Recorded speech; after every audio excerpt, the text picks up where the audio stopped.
my name is May Jen, and you're watching Insert Media here. Today, we're going to be watching the Junos, as well as Cezin, who is a wonderful chef in our studio today. Thank you. The honoring ceremony is happy to highlight the possibilities available through partnerships for Aboriginal arts and culture accessible for all people, Aboriginal and non-Aboriginal, to share. For this, we are happy to bring this event to you today.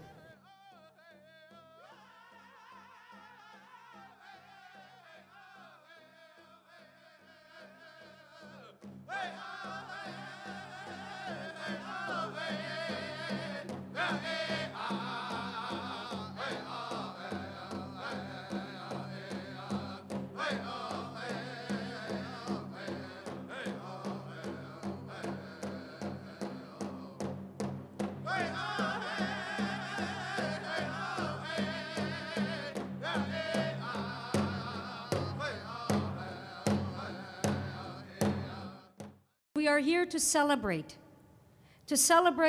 the success, to celebrate the visions and the gifts that were entrusted to those talented people that have brought forth their visions and their achievements through their music. And we do this for our people, for the voices of our ancestors, and as well as for the generation that is not here yet, and to set the role model for our youth, our children. So to all of you beautiful people that are in the audience, welcome. And today is a beautiful day, and we are going to celebrate this beautiful day. So I welcome you to this honoring ceremony to celebrate the Aboriginal Juno nominees. We're going to celebrate with you, and we're going to thank you, to you, the nominees, for your vision and the gifts that you were entrusted with, to commend your sacrifices, to celebrate your individual achievements and your collective success, to celebrate your talent, and also to thank you for holding strong to your proud heritage and your identity, and to celebrate your heritage through your music and your talent. So I thank you for that very much. And we must give a round of applause to our Juno nominees, please.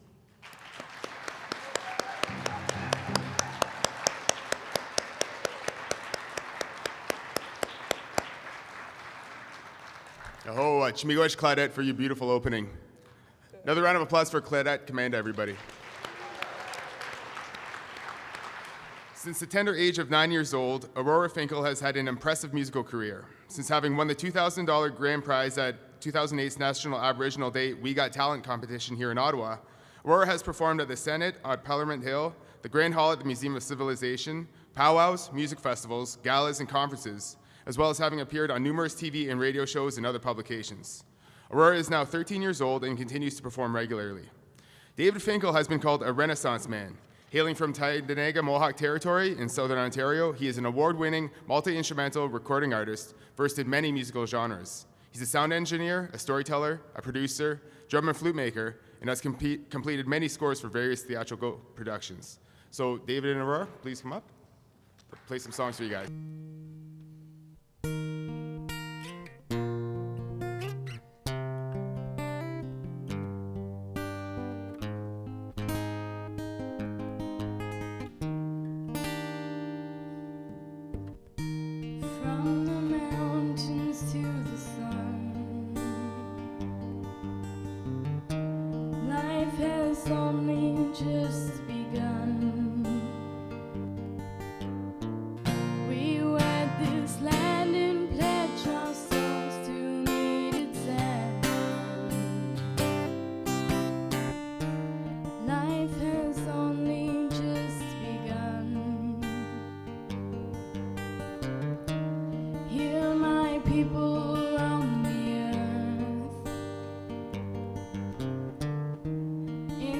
Kingdom of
Is there no solution? Can we find no other way? Lord, let me stay under the endless sky and the earth below. Here I was born to live, and I'll never go away. But we cannot endure like the earth and the mountains. Life is not ours to keep, for a new sun is rising. Here it comes, I can see it shining. I can see it's rising.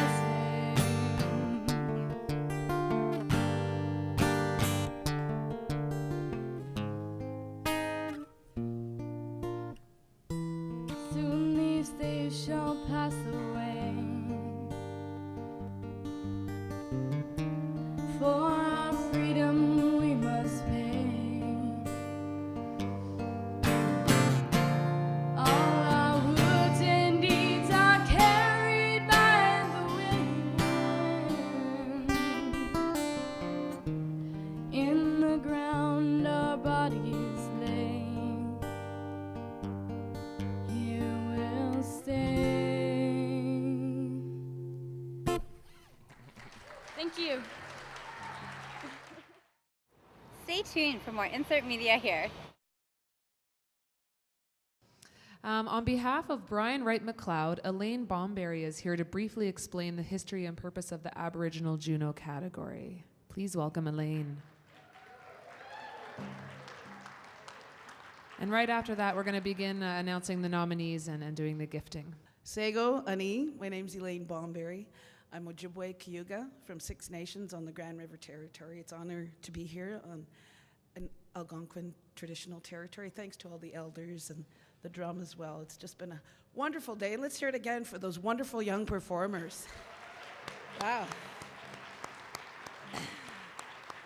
Remember their names, because I'm sure we're going to see them up here one of these days. So remember all their wonderful names. I just want to say before I get into this message from Brian Wright McLeod, it was back in 1993 that both Buffy St. Marie, Curtis Shingoose Johnny, and myself proposed the Aboriginal category to the CARIS Board of Directors. And I know Dean Cameron was sitting in the boardroom that day when he heard our pitch and why we should have an Aboriginal category. And I also want to acknowledge and thank former CARIS Director Daisy Fall, who really guided us and really gave us the strength to really pursue that category. So that was the easy part, was getting the category. The hard part was defining it. So to this day, it's one of the largest genres of any category at the Junos, and maybe one day this is something we can start to think about, that we can have a contemporary Aboriginal Juno and a traditional Aboriginal Juno. So that's just something we should really start to think about. So this is a message from current chair of the Aboriginal category. This is from Brian Wright McLeod. Let me see which way. These iPhones are newfangled gadgets. How do you use this? Oh, here we go. It's been a long time that our people have worked almost unseen in the music industry. People such as Lee Cremo, Willie Dunn, Shingoose, and so many others who gained international recognition for their music. In this global market of diverse music and talent, First Nations artists have established a firm presence while making inroads to the global music industry to present the culture in new and dynamic ways. It is a new time with new forms of creative expression as you carry on this legacy. We can all be proud of the work and sacrifices as Canada's mainstream music industry recognizes First Nations people for our talent and contributions that make this music scene in our country both exciting and unique. Congratulations and good luck to this year's nominees. Nyawa Chimigwech Hoichka. Thank you very much, Chimigwech Elaine. Now the reason we're all here today to honor our esteemed and very talented nominees in the Aboriginal Album of the Year category. The first guys we'd like to ask up to the stage to receive their gifts are from Winnipeg. They're called Brothers of Different Mothers, And they're Anishinaabe musicians and songwriters who create deeply expressive, explosive, and emotion-wrenching songs that incorporate chants and lyrics inspired by their grassroots. They're nominated for their first album, Speakers of Tomorrow. I've known these guys since I used to live in Winnipeg, and they are like my brothers from different mothers. So come on up, guys, and receive your gift. Brothers, different mothers, everybody.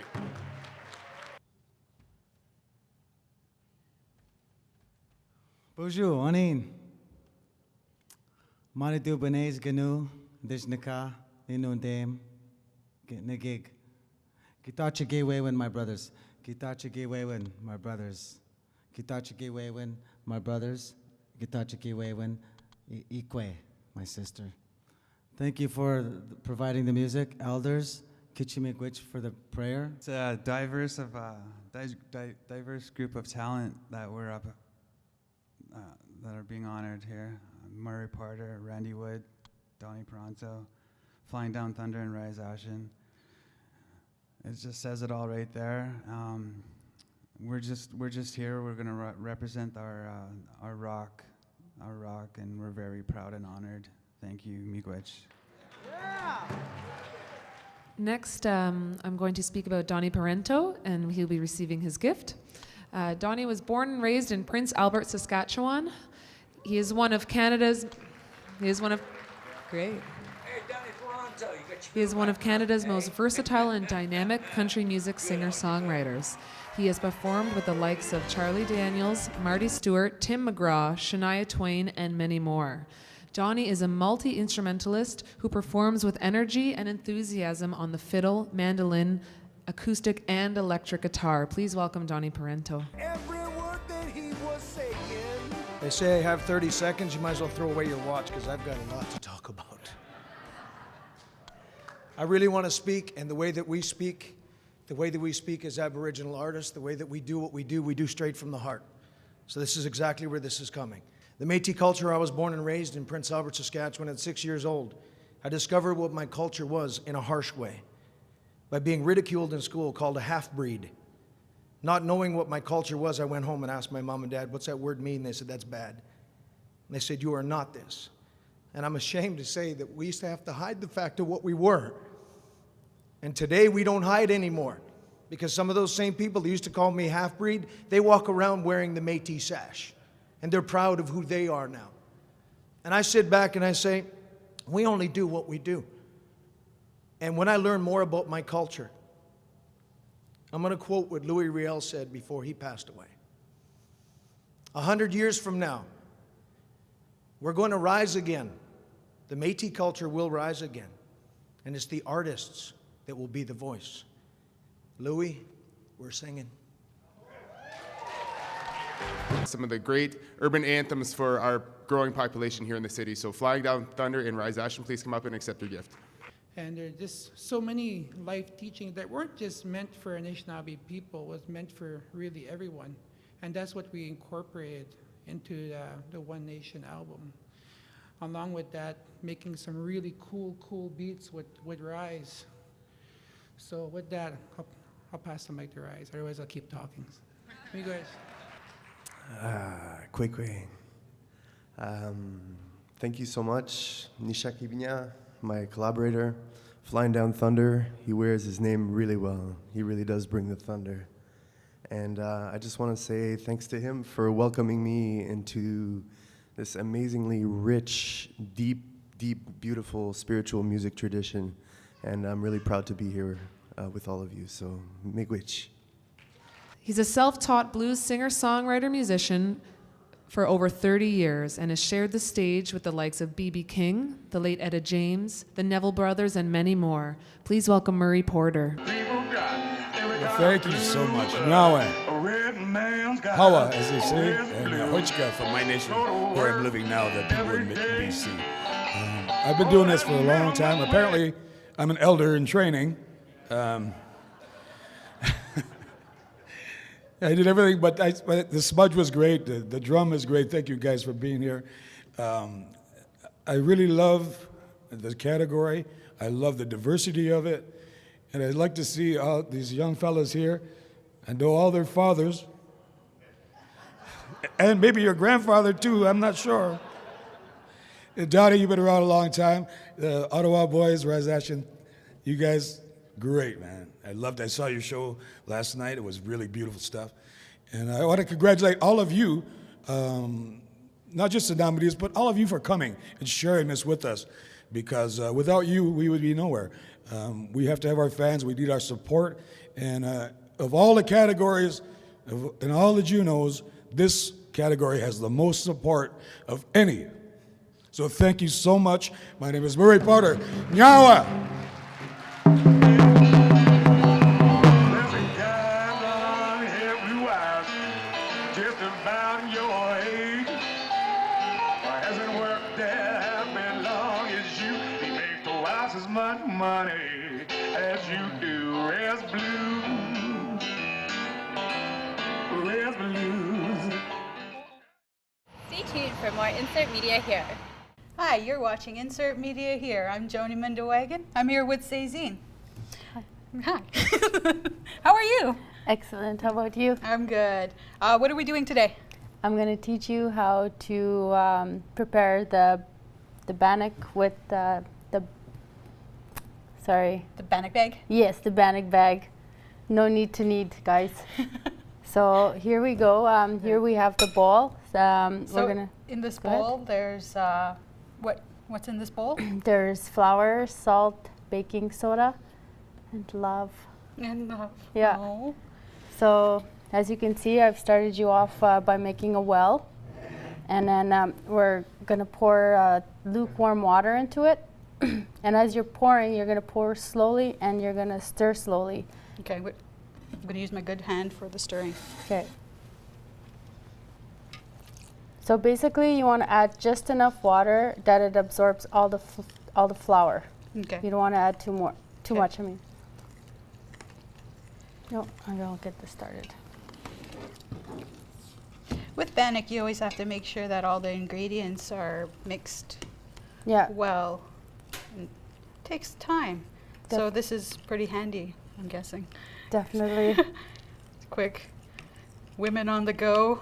You want to make bannock? Get a bannock bag. Bannock bag. Okay, But so I think we'll, this is- yeah, I think that'll be good. We'll just make sure that we're absorbing all the flour.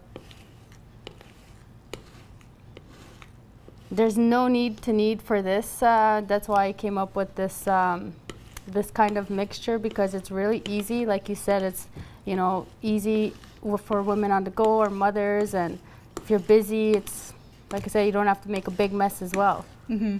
Everything happens in the bowl. The magic. Yeah. I think I need more water. Maybe just a bit more. Yeah, go ahead. So we're gonna wait for the oil to heat. We want to get it nice and hot. So basically, for about this amount, it's about 3.5 cups.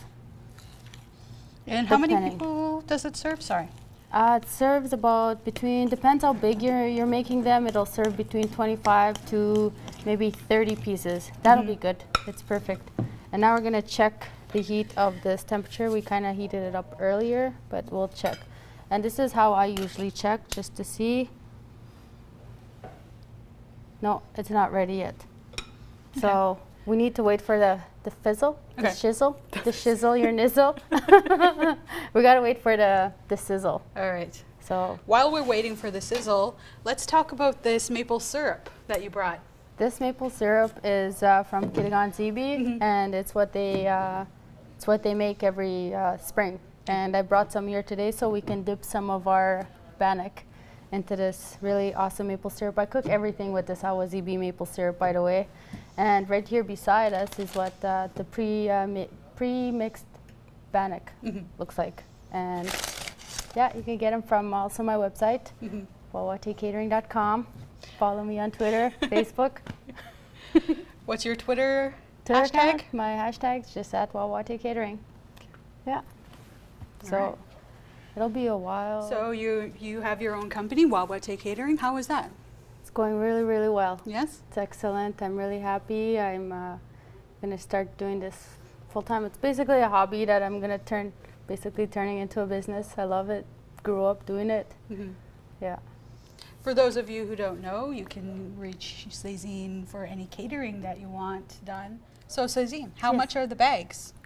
These bags are $5 a bag, Mm-hmm. and you can get them at your local powwow, at your local smoke shop, at your local, actually, no, that's it.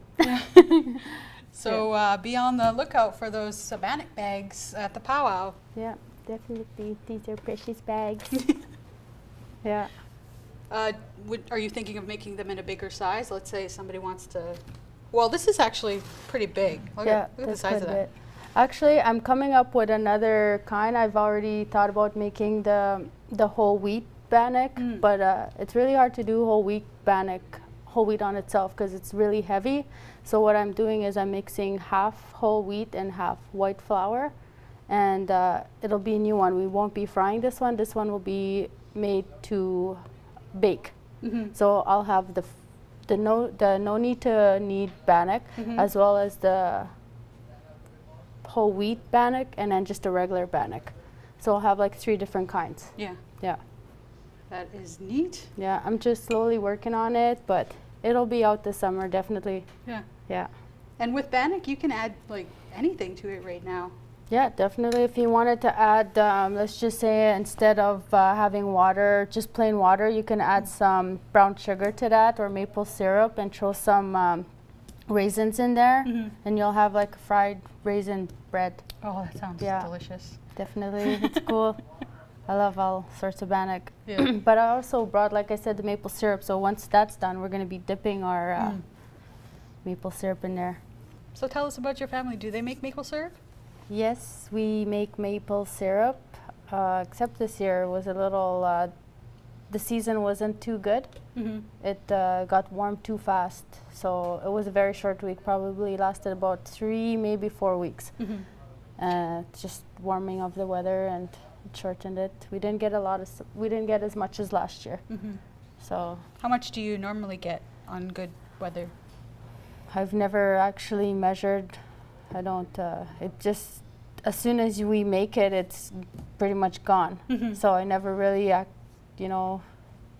figured out the amount that we make. And how much can you, how much? For a gallon, let me see, for a 40 gallon jug, you can get probably about, let me see, 4 or 5 liters of syrup.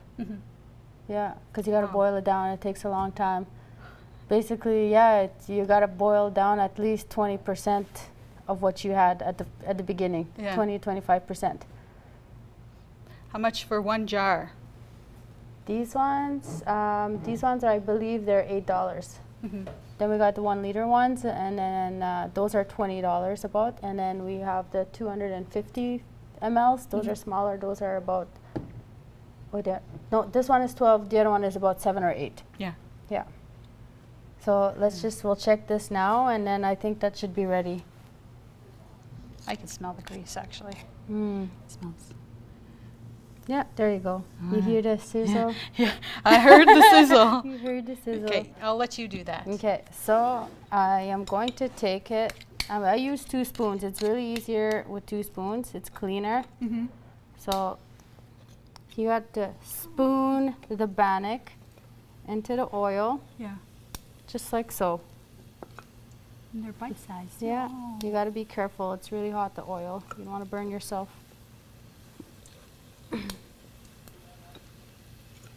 Oh, they're fluffing up already. Yeah. And then once they're golden on one side, they're ready to turn. Yeah.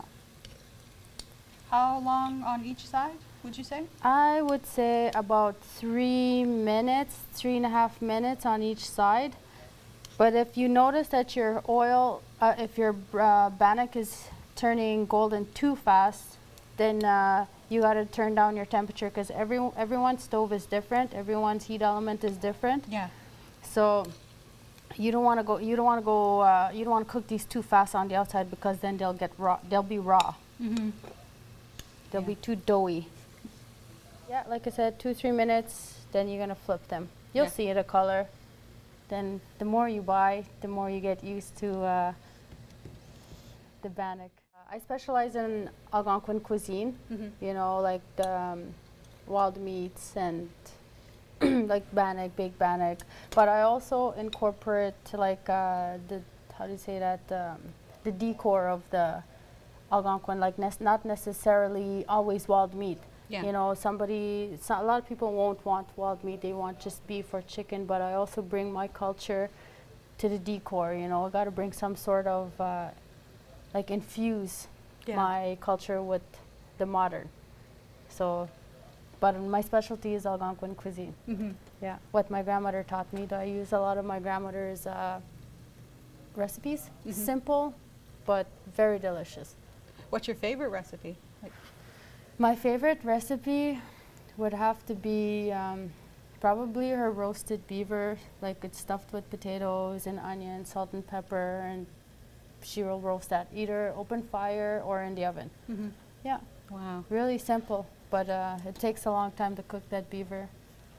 Anyways, you'll start to notice, like as you can see in here, it's starting to get a ring around it. That's the golden ring. So you'll just flip those babies. And there you go. Okay, so these are done. Oh, cool. So I'm gonna take them and then place them on paper towel because we still gotta absorb some of that oil. We don't wanna be super, super oily. And I'll let you guys know, this is not really healthy, but it's really delicious. If you're on a diet, you might as well just toss that diet right out the window. Oh, look at that one. That one's mine. Forget about the diet with these. There you go. Oh, I was going to take my own. No. Enjoy. It's pretty hot, but it's so delicious. This is really good. The best Bannock ever. Thank you. Thank you. Thank you for bringing it. We're going to be using Cezin's Bannock in Mother's Day basket. So stay tuned for that. As well as we're putting one of these bottles in the Mother's Day basket so you guys can enjoy this lovely food as much as we did. Thank you for watching Insert Media here.